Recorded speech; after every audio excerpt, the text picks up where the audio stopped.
If you've ever heard or wanted to play Rhapsody in Blue or really any other song that has a glissando in it for the clarinet, you might have wondered, how do they even do that? How will I be able to do that? It seems very complicated, especially when it has like those 64th notes or whatever is in Rhapsody in Blue, but it's actually not that hard. And in this video, I'll be showing you guys 3 techniques that I use to play a glissando. But let's start out with what is a glissando. The glissando is basically a slide between a range of notes, like one note sliding all the way to the next note. I don't know, it's a bad explanation, and knowing what a glissando is can help you when you're actually playing the glissando, since you can have the mindset of, oh, I'm playing this, rather than just mindlessly playing what the sheet music tells you. It's good to have knowledge of what you're really playing. So now that you hopefully know what a glissando is, let's start with the techniques. So the first technique that I like to use is a pitch bend with my embouchure. So you've probably played a very high note before and been like, man, that's out of tune. And then you adjust your embouchure and it's back in tune now. So one of the main methods for playing a glissando is using your embouchure to bend the pitch around. So one way that you can practice that is playing a high note, such as a high C, and using your embouchure by going like E, stuff like that to bend the pitch around, and you'll probably hear the note going like.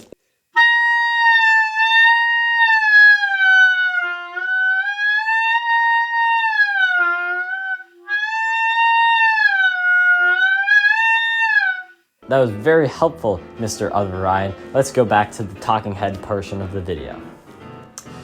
You can really play that with any note. I just like the high C because it's an easy note to bend the pitch of, and it's also an accessible note to play. Just playing that note and bending the pitch around can be very helpful for using your embouchure in the glissando. Once you're done with that, maybe move on to another note and play around with how the embouchure impacts that note, and just do it with all sorts of different notes until you can kind of use your embouchure to go from one note to the next note. Now, the second major technique that I'd like to use when playing glissando is with the fingerings, of course, which is very important because if you just lift your fingers off, you can get a sound that sounds similar, but you need to do it in a strategic way in order to properly play the glissando. All right, so one way that I like to do glissando if I'm switching between a lot of notes in the upper register, the second register of the clarinet, is by sliding my fingers off a bit if I'm going upwards. If you're going downwards, you can't really do that because I guess you kind of could try, but sliding your fingers off is a lot easier than trying to slide them on the keys of the clarinet just due to the way they're laid out. And also the button thingies, like how when you push down a key on the clarinet, it pushes down all these things. Trying to slide your finger on will not really work that easily, so you can do it, but it's not that easy. So what do I mean by sliding your fingers off the clarinet? Well, it's a technique used by a lot of clarinetists who do glissandos, where you basically do something like that. Now, this is primarily useful in upper register glissandos where you're going up, such as the one featured in Rhapsody in Blue.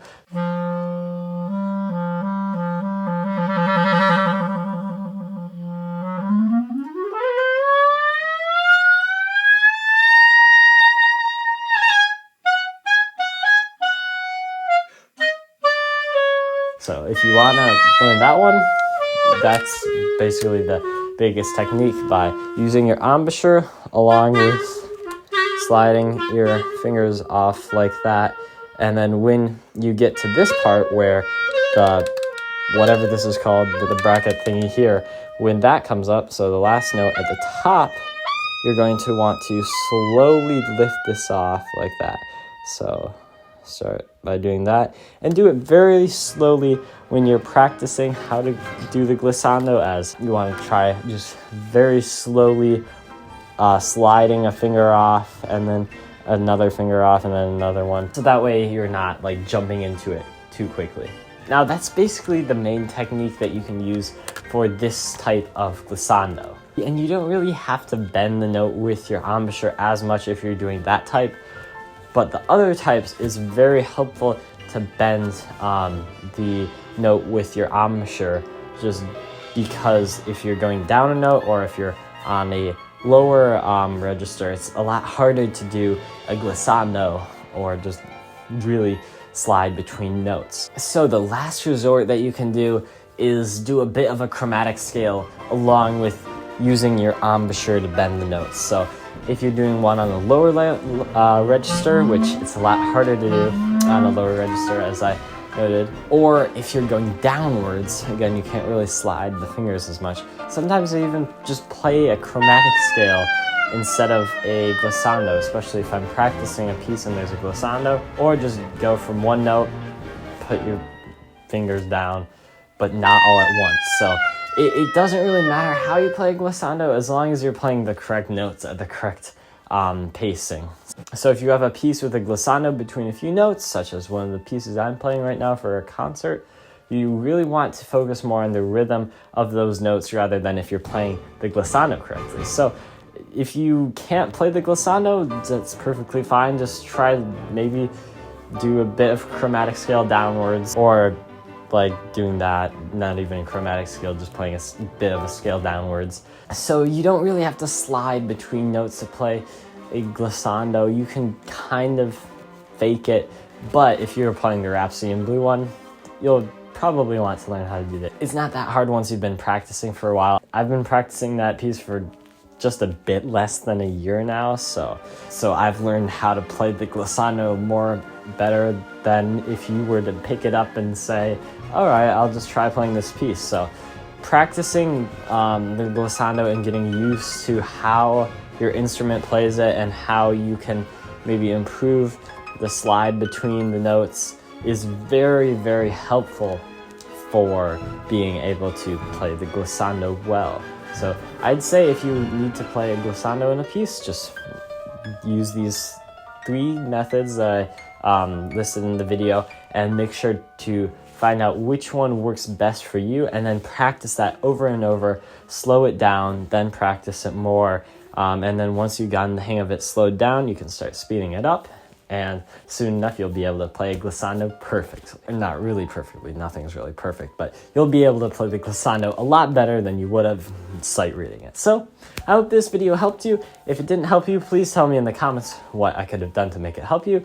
If it helped you, tell me in the comments too. I'd love to hear what pieces you guys are playing with a glissando in them, or what pieces you're listening to that led you to watch this video. Anyways, I hope you have a great day. Thanks a lot for watching, and please consider subscribing. And the sun's moving in and out and behind the clouds, so my lighting is changing on my face. So I hope it didn't do that while I was cutting. And my face is also a bit green due to the light outside.